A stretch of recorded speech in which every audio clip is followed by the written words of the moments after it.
And gentlemen, welcome back. It is your boy Schoolboy here again today with a new video. I know it's been a little bit since I've last posted, and I would love to give you guys an update on what I've been up to and what I'm looking forward to in the future.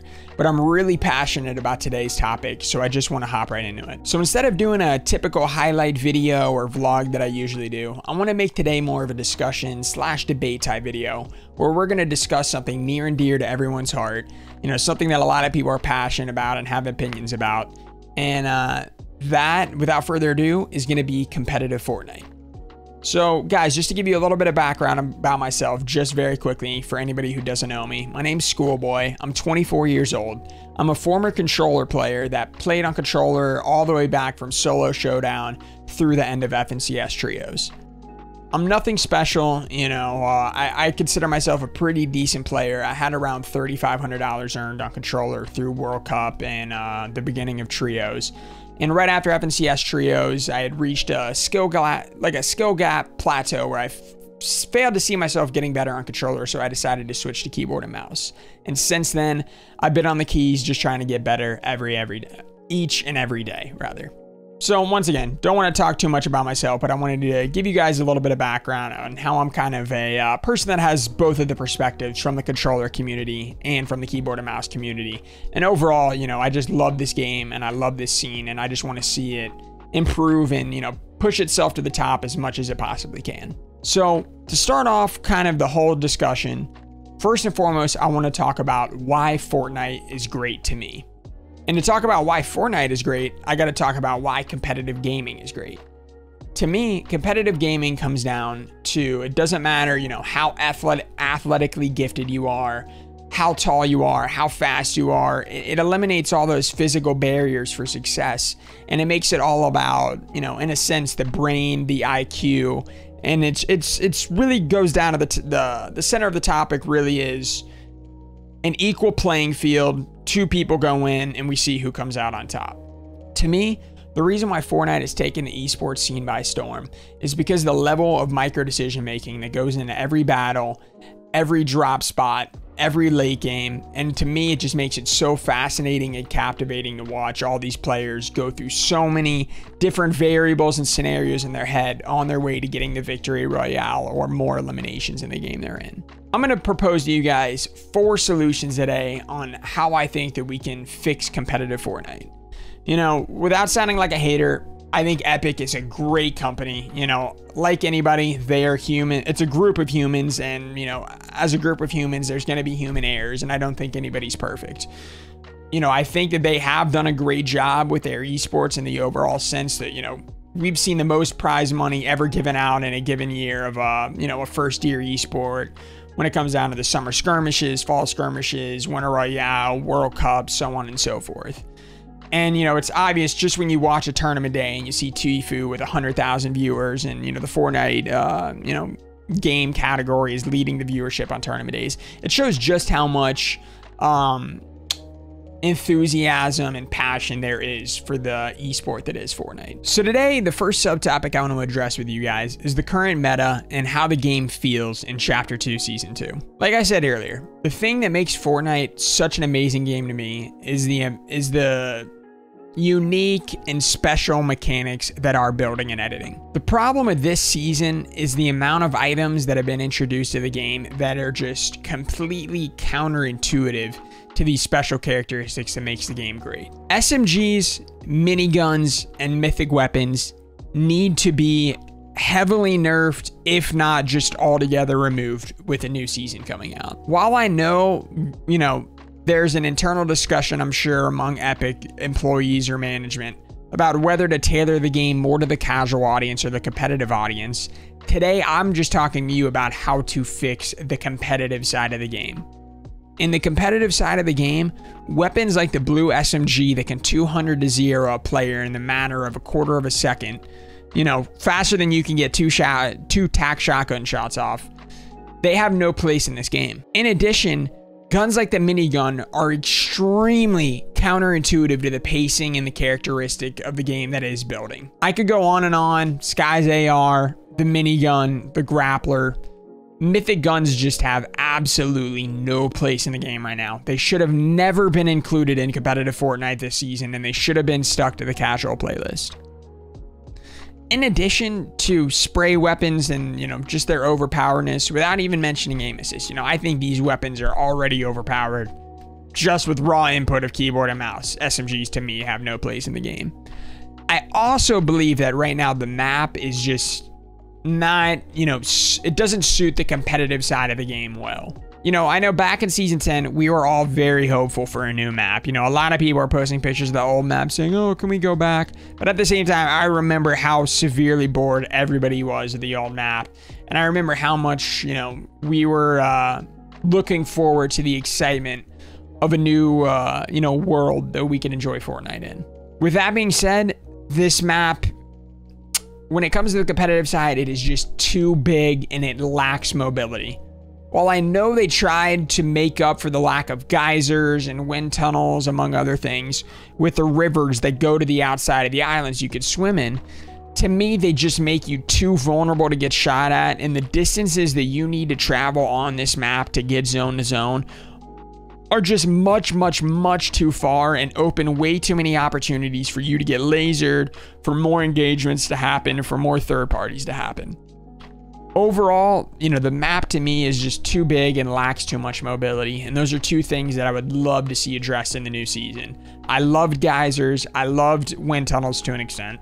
I loved the rift at Loot Lake that everybody could hit to get to a different place. All these different, I don't even want to say central points of community mobility, but all these impactful points of community mobility gave life to certain parts of the map and also allowed players to position themselves with more precision and more deliberate decision making rather than the current meta. So just to wrap up the meta topic, I think spray weapons need to be heavily addressed. I would love to see more mobility, not just community mobility, but I personally was a fan of the Shadow Bomb, Rift to Go, tons of mobility items in the game, because I thought it gave the loadouts and your inventory, and it just gave the game a lot more spice and variety. It just felt like every end game was different, where it feels like now everybody's just spending 500 mats till they're done tarping and then 50-50ing, and it's just whoever wins the last 5 50-50s wins the game. To go on to the next topic, I want to talk about the elephant in the room that nobody likes to talk about, which is aim assist. First and foremost, any statement I make that disparages aim assist, I do not want controller players to take it personally. The fact is, there's a lot of controller players that have worked countless hours, put in just so much time and effort into being the best player they can be, and I do not want to diminish their accomplishments by just shitting on aim assist. With that being said, though, I think it's obviously gotten to a point in the game where the mechanic is just superbly broken. When you combine the current strength of aim assist with the just terrible meta that is the blue SMG and the Tommy gun and the miniguns in the game right now, also with the lack of traps, it's just a perfect concoction to where, the game just, it feels like every player you're running into right now, you could tell whether they're a controller player within 5 seconds. And if they are a controller player, then they're going to play the fight in a very specific way. And it's mainly just going to end up with them trying to get into your box with a spray weapon. Now, once again, I do not want to shit on controller players, but I think it's obvious that this mechanic is currently broken. I look forward to Epic's tweaks in the next few weeks. I think it really comes down to me, I played with aim assist for a while. I do think certain levels are going to be necessary for controller players to be able to compete. But I think if you were to add in additional features for controller players, such as one button reset, such as maybe a feature where when you either close an edit or close out your builds, that you would pull out your shotgun or, a designated weapon slot instead of pulling out the last item you have out, that it would, help controllers box fight a lot. A current scenario with controller players, I try to take your wall with a pickaxe. Don't take your wall. If I have my builds out and I switch out of my builds, it brings my pickaxe out. Then I have to switch back to my shotgun. We could have a dedicated weapon bind for that, to speed the process up and make it more fluent for controller players. I think that would even out the field a lot more for them. Also, though, I just think we're going to need drastic nerfs to aim assist, because right now in its current state, with the current meta, it's not balanced, and, we need immediate fixes. The third topic that I would like to discuss with you guys is something that, Fortnite has hinted at fixing for a while, because for most other major esports, this topic is at the forefront of issues, and it's always something that they want to address as early as they can in the development of esports. For instance, Valorant. But the topic that I want to talk about, or the subtopic rather, is going to be ping. Ping right now in Fortnite, I can't even describe how still impactful it is. Back in the World Cup, if you had 0 ping and you were going against a player on 60 ping without, coin flipping the game, it's hard to describe how broken the state of the game was then. I don't want to take anything away from anybody who qualified for World Cup, because almost all those players wholeheartedly deserved it, and they may have, still qualified on 60 ping. And some of them did qualify for on 60 or 40 or 50 ping. Shout out my boy Bucky. But anyways, but nonetheless, ping was extremely broken then. But even today, it's at a state where, in a game of Fortnite that relies so much on quick decision making, quick escapes, quick shots, and just so much things that are just milliseconds. When you have one player that's playing on 50 milliseconds of delay and another player that's playing on 0 milliseconds of delay, you have a serious problem where, obviously the 0 ping player is going to win most fights. And, there's a serious problem with saying, is that player really better, or are they winning because of an advantage? And it's one of those things, just like aim assist, where it takes away from that, point in that is so central to competitive gaming of having no unfair advantages. And right now, a large portion of the player base that lives near the servers have a supreme, advantage in the game over players that live in states such as Florida, shout out, me, and Texas, and, Alabama and Georgia. A lot of these players that live in these southern states are just dealing with a, significant disadvantage in their gameplay. A couple possible solutions, guys, for the issue of ping is, first and foremost, could be a ping floor. The way this would work is that it basically wouldn't allow other players, it wouldn't allow any player on a certain server to get below 30 milliseconds of ping. It's kind of complicated on the science behind how they do something like this, but there is past examples of games trying to implement this latency floor to try to even out the playing field overall. Because the reality is, I think coin flip is, I believe it's still in the game, because I'm on about 30 ping and I feel confident taking any player's walls. But, it's obvious when it comes to other factors, when it comes to trading shots, or, trying to place a build right before an opponent has a chance to hit you, or other scenarios like that, that ping still plays a major factor in every single one-on-one fight there is in the game, if not also the 2v2, 3v3, and 4v4 fights. The final subtopic that I want to address with you guys today is the overall state of tournaments, formatting, and Epic's line of communication with the community. Right now, currently, there's just no one in the community from Epic that players can reach out to, whether it be, the mass of players or even just some individual pros, to get some immediate responses and answers on questions that are pertinent to the tournaments at hand. For instance, an example I'd like to bring up is the Open Invitational a couple weeks ago for FNCS solos. The tournament was split into 2 different days, 10 games per day, but we weren't told if these games were going to carry over. We didn't know if the first day, the elo that we accumulated was going to carry to the second day. So then on that second day, if we were going to be going against more difficult, lobbies or not. And we also didn't really understand the whole scoring of the tournament in general when it came to this 2-day combination format. 5 days after the tournament, you still had players that were on the bubble wondering, wow, am I going to get in or not? Like, am I qualified or not? And to me, there's no place for that in a competitive scene with this much ambition, with this much manpower behind it, and this much energy. We need someone immediately. And I know dudes like Loomin and Sundown and these different guys care so much about the scene. I know they're giving it their all, so I do not want, this to come down on them. But I do think there needs to be someone, an official, maybe competitive communications officer, competitive communications manager at Epic, that their sole purpose is to get information out to the competitive scene in a way that is digestible and easily understood. Another element that goes into this subtopic is the one of tournament formatting. Right now, I think that while I do, admire experimentation when it comes to formatting and different scoring systems, because the only way we're going to be able to figure out the best ones is if we run through the bad ones. That's just the reality.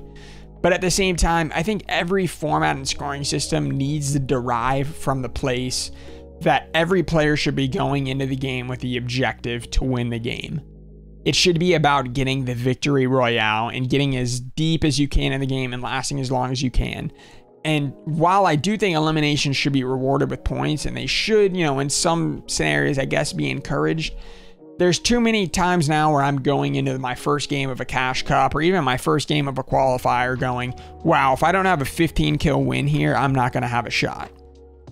I think that's what ruins, you know, the idea of the competitive scene, and that's what ruins formatting, you know, in these tournaments, is that players don't know what their objectives should be. They don't understand if they should be going into a game solely going for kills and W keying, or if they should be playing late game for the win.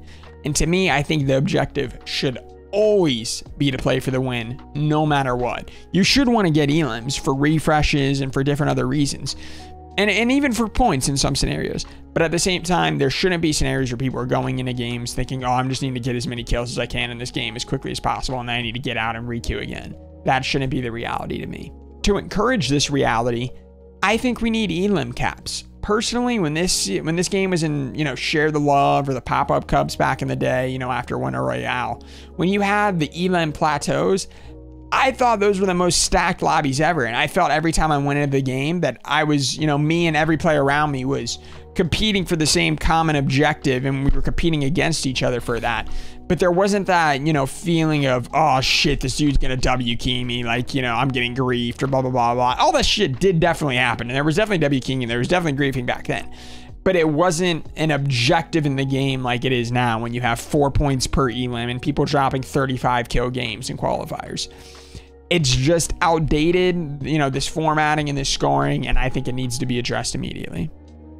I hope I didn't go on for too long. My main objective here was to not ramble on, and I wanted to give something concise and digestible for you guys to discuss amongst yourselves. And I would really love to hear what you guys think in the comments section, whether it be possible solutions or maybe even picking some holes in the solutions I proposed. I know my ideas aren't perfect, and, you know, even some of the ideas that, you know, Epic has implemented in this past couple years, I've been like, wow, that's a great idea. And then once it plays out, I'm like, maybe that wasn't the way to go. So maybe some of these solutions that I'm proposing could face the same fate.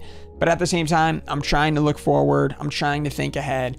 And I just want to see this competitive scene, you know, reach its potential. Without further ado, guys, if you guys could, you know, leave a like or possibly subscribe to this channel, I would really appreciate it. Every single interaction goes a long way for me. So thank you guys so much. I hope you guys all have a wonderful day. And, you know, I'll see you guys next season.